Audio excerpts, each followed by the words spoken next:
Hi ಎಲ್ಲರಿಗೂ ನಮಸ್ಕಾರ. Aryas cooking ಅರೇನಾಗೆ ಸ್ವಾಗತ. ನಾನಿವತ್ತು ಸಿಂಪಲ್ಲಾಗಿ ಸಖತ್ ಟೇಸ್ಟಿಯಾಗಿ ಚಿಕನ್ ಕಬಾಬ್ನ ಹೇಗೆ ಮಾಡೋದು ಅಂತ ತೋರಿಸ್ತಾ ಇದ್ದೀನಿ. ಹೇಗಿದ್ದರೂ ಮಳೆಗಾಲ ಶುರುವಾಗಿದೆ, ಚಳಿ ವೆದರ್ಗೆ ಈ ಥರ ಬಿಸಿ ಬಿಸಿ ಕಬಾಬ್ನ ಮಾಡ್ಕೊಂಡು ತಿನ್ನಿ. ಹಾಗೆ ಫ್ರೆಂಡ್ಸು ಫ್ಯಾಮಿಲಿ ಜೊತೆ ಶೇರ್ ಮಾಡೋದನ್ನು ಮರಿಬೇಡಿ. ಬನ್ನಿ ಇವಾಗ ಸಖತ್ ಟೇಸ್ಟಿಯಾಗಿರೋಂಥ ಕಬಾಬ್ನ ಹೇಗೆ ಮಾಡೋದು ಅಂತ ನೋಡೋಣ. ಕಬಾಬ್ ಮಾಡೋದಕ್ಕೆ ನಾನು ಮೊದಲಿಗೆ ಒಂದು ಮಿಕ್ಸಿಂಗ್ ಬೌಲ್ನ ತೊಗೊಂಡಿದ್ದೀನಿ. 1 kg ಅಷ್ಟು ಚಿಕನ್ನ ಚೆನ್ನಾಗಿ ತೊಳೆದು ಒಂದು ಮಿಕ್ಸಿಂಗ್ ಬೌಲ್ಗೆ ಹಾಕೋತಾ ಇದ್ದೀನಿ. ನಾನಿಲ್ಲಿ ವಿತ್ ಸ್ಕಿನ್ ಇರುವಂಥ ಚಿಕನ್ನ ತೊಗೊಂಡಿದ್ದೀನಿ. ನಿಮಗೆ ವಿತ್ ಸ್ಕಿನ್ ಬೇಡ ಅಂದರೆ ವಿತೌಟ್ ಸ್ಕಿನ್ ಕೂಡ ತೊಗೋಬೋದು. 1 ಕಪ್ಪಷ್ಟು ಕಾರ್ನ್ಫ್ಲೋರು, ಹಾಗೆ 1 ಕಪ್ಪಷ್ಟು ಕಬಾಬ್ ಪೌಡರ್ನ ಹಾಕ್ಕೊಂಡು 1 ಟೇಬಲ್ ಸ್ಪೂನಷ್ಟು ಅಚ್ಕಾರದ ಪುಡಿ, ಹಾಗೆ 1 ಟೇಬಲ್ ಸ್ಪೂನಷ್ಟು ಪುಡಿ ಉಪ್ಪನ್ನು ಹಾಕೋತಾ ಇದ್ದೀನಿ. 1 ಟೇಬಲ್ ಸ್ಪೂನಷ್ಟು ಶುಂಠಿ ಬೆಳ್ಳುಳ್ಳಿ ಪೇಸ್ಟು, ಹಾಗೆ 2 ಮೊಟ್ಟೆನ ಒಡೆದು ಹಾಕೋತಾ ಇದ್ದೀನಿ. ಹಾಗೆ 1 ಕಪ್ಪಷ್ಟು ಮೈದಾ, ಅಂದರೆ 1-2 ಟೇಬಲ್ ಸ್ಪೂನಷ್ಟು ಬರುತ್ತೆ. 1 ಟೇಬಲ್ ಸ್ಪೂನಷ್ಟು ರೋಸ್ಟ್ ಆಗಿರುವಂಥ ಬಿಳಿ ಎಳ್ಳನ್ನು ತೊಗೊಂಡಿದ್ದೀನಿ. ಹಾಗೆಯೇ ಸ್ವಲ್ಪ ಕರಿಬೇವಿನ ಸೊಪ್ಪನ್ನ ಈ ಥರ ಚಿಕ್ಕದಾಗಿ ಕಟ್ ಮಾಡಿ ಹಾಕ್ಕೋಬೇಕು.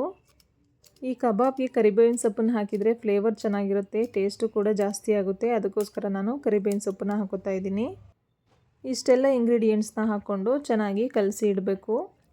ಈ ಮಸಾಲೆ ಎಲ್ಲ ಅರ್ಧ ಕಲಸಿದ ಮೇಲೆ 1 ನಿಂಬೆಹಣ್ಣಿನ ರಸನ ಹಾಕೋತಾ ಇದ್ದೀನಿ. ನಿಂಬೆಹಣ್ಣಿನ ರಸನ ಹಾಕೋದ್ರಿಂದ ಸ್ಪೈಸಿಯಾಗಿ ತುಂಬಾ ಚೆನ್ನಾಗಿರುತ್ತೆ. ಅದಕ್ಕೋಸ್ಕರ ನಿಂಬೆಹಣ್ಣಿನ ರಸನ ಸ್ಕಿಪ್ ಮಾಡಿಬಿಡಿ. ನೋಡಿ, ನಿಂಬೆ ರಸ ಹಾಕಿದ ಮೇಲೆ ಚೆನ್ನಾಗಿ ಮಸಾಲೆ ಎಲ್ಲ ಚಿಕನ್ ಜೊತೆ ಹೊಂದ್ಕೊಳ್ಳೋ ಥರ ಚೆನ್ನಾಗಿ ಮಿಕ್ಸ್ ಮಾಡಬೇಕು. ಚೆನ್ನಾಗಿ ಮಿಕ್ಸ್ ಮಾಡಿದಷ್ಟು ಕಬಾಬ್ ಚೆನ್ನಾಗಿ ಬರುತ್ತೆ. ಒಂದು ಲಿಡ್ನ ಕ್ಲೋಸ್ ಮಾಡಿ ಅರ್ಧ ಗಂಟೆ ಮ್ಯಾರಿನೇಟ್ ಆಗೋದಕ್ಕೆ ಬಿಡಬೇಕು. ನೋಡಿ, ಅರ್ಧ ಗಂಟೆ ಆದಮೇಲೆ ತೋರಿಸ್ತಾ ಇದ್ದೀನಿ.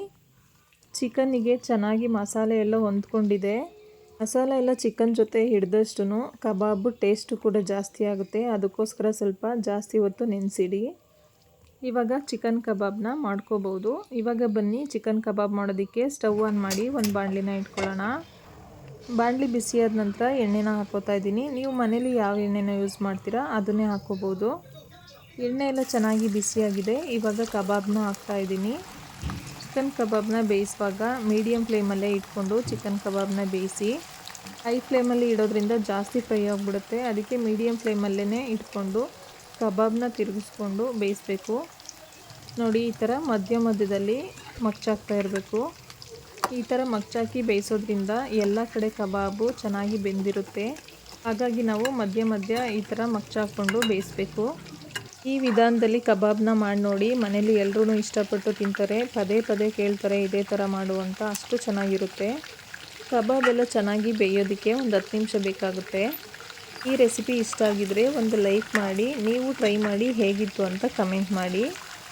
ನೋಡಿ, ಇವಾಗ ಚಿಕನ್ ಕಬಾಬ್ ಎಲ್ಲ ಚೆನ್ನಾಗಿ ಬೆಂದಿದೆ. ಬೆಂದಿರೋ ಅಂಥ ಕಬಾಬ್ನ ಎತ್ತಿಟ್ಕೋತಾ ಇದ್ದೀನಿ. ನೋಡಿ, ಇವಾಗ ಒಂದು ಪಾತ್ರೆಗೆ ಎತ್ತಿಟ್ಕೋತಾ ಇದ್ದೀನಿ. ನಾನಿಲ್ಲಿ ಒಂದು ಪಾತ್ರೆಗೆ ಟಿಶ್ಯೂನ ಹಾಕಿ ಎತ್ತಿಟ್ಕೋತಾ ಇದ್ದೀನಿ. ಯಾಕೆ ಅಂದರೆ ಟಿಶ್ಯೂ ಎಣ್ಣೆ ಅಂಶ ಎಲ್ಲನೂ ಸ್ವಲ್ಪ ಹೀರ್ಕೊಳ್ಳುತ್ತೆ. ಹಾಗಾಗಿ ನಾನು ಟಿಶ್ಯೂನ ಹಾಕ್ಕೊಂಡಿದ್ದೀನಿ.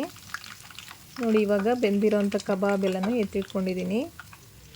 ನೋಡಿ, ಇವಾಗ ಬಿಸಿಯಾಗಿರೋಂಥ ಚಿಕನ್ ಕಬಾಬ್ ರೆಡಿಯಾಗಿದೆ. ಈ ರೆಸಿಪಿ ನಿಮಗೆ ಇಷ್ಟ ಆಗಿದರೆ ಒಂದು ಲೈಕ್ನ ಮಾಡಿ, ಫ್ರೆಂಡ್ಸು ಫ್ಯಾಮಿಲಿ ಜೊತೆ ಶೇರ್ ಮಾಡೋದನ್ನು ಮರಿಬೇಡಿ. ಇದೇ ಥರ ಇನ್ನೂ ಹೆಚ್ಚಿನ ಈಸಿ ರೆಸಿಪೀಸ್ಗೆ ಆರ್ಯಾಸ್ ಕುಕಿಂಗ್ ಅರೇನಾ ಚಾನಲ್ನ ಸಬ್ಸ್ಕ್ರೈಬ್ ಮಾಡಿ, ಹಾಗೆ ಪಕ್ಕದಲ್ಲಿರುವಂಥ ಬೆಲ್ ಐಕನ್ನ ಪ್ರೆಸ್ ಮಾಡಿ. ಎಲ್ರಿಗೂ ಧನ್ಯವಾದಗಳು. Thank you all. Thanks for watching.